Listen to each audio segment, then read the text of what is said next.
Hello दोस्तों। एक लड़का था जिसका नाम गोपाल था। वो एक कॉलेज में पढ़ा करता था।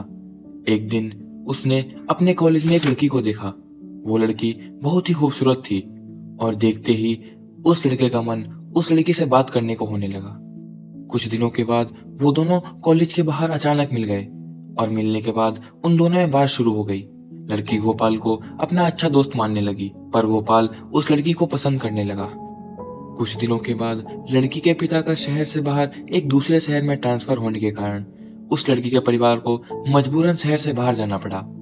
ये बात जब गोपाल को पता चली तो गोपाल बहुत उदास हो गया और उस लड़की के बारे में सोचने लगा।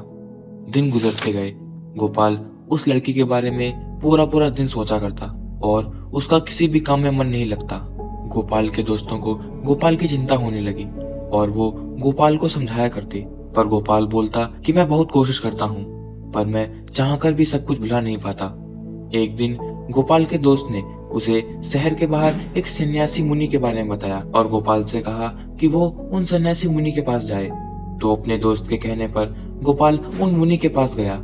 वहां जाकर गोपाल ने उन सन्यासी मुनि को अपनी सारी समस्या बताई। तो मुनि ने कहा कि कोई बात नहीं बालक, तू मेरे साथ चल। तो गोपाल उन मुनि के साथ चलने लगा।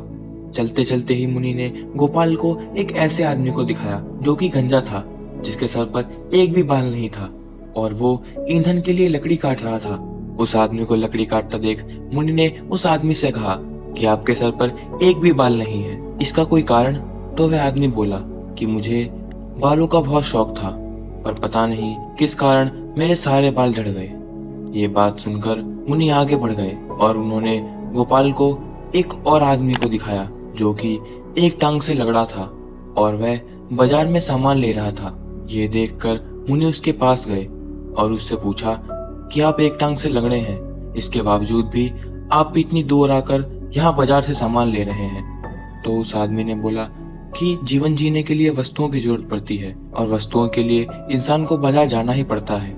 ये बात सुनकर मुनि फिर से आगे बढ़ गए और गोपाल को एक जंगल की तरफ ले गए। जंगल पहुंचने के बाद मुनि ने गोपाल को एक दृश्य देखने को कहा।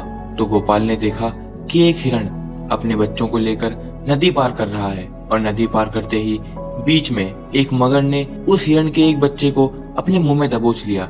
ये सब देख हिरण अपने बाकी बच्चों को लेकर तेजी से नदी के दूसरे किनारे की तरफ भागने लगा। किनारे पर पहुंचने के बाद हिरण ने पीछे मुड़कर उस मगर को देखा जो कि उसके बच्चे को चबा रहा था और देखने के बाद वो वहां से चला गया।